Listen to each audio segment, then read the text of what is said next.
Ano yung audition fees mo? Para dito? Pwede. Actually pare-parehas ata kami.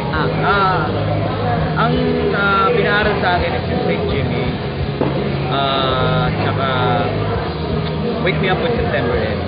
Tapos pinagawa rin ako ng video. Tapos pinanood pa nila ako sa isang bar, sa 12 Monkeys. Tapos sila para obserbahan talaga ako how I perform on stage, kung paano siguro, pag theater, paano may tindig dito, paano gumalaw. Pinanood din nila ako sa ganun. So, ang sarap ng feeling na dinaanan mo yung ganung proseso, tapos nandito na ako. Kasi feeling ko, ako as an artist, gusto ko magkaroon ako ng silbi sa industriya natin. I mean, pagtanda ko, ay, ano mo, may ginawa akong, nag-theater ako, gumawa ako na naging Johnny ako sa isang rock musical sa atin, dito sa atin. Para, may silbi ka, yung susunod na generation. Akala kasi nila, pag sinabi ng rock and roll, para lang. Siyempre, may disiplina rin na dapat. Hindi lang to sex, drugs, and rock and roll. We're doing this, we're taking this very seryoso. Prior to this, kailan ka ulit tumungtong sa teatro? Kailan ka ulit umarte?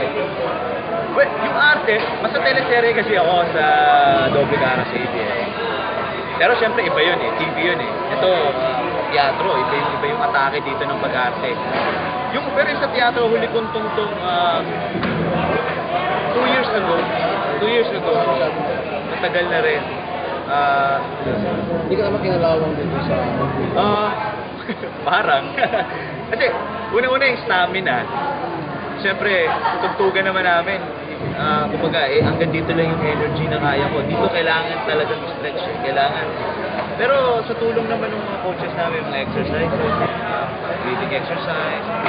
Kami nga, natatawanan kami kasi pag may mga drills kami ginagawa, ang unang-una napapagod. Ako, si Vicky, si Basti.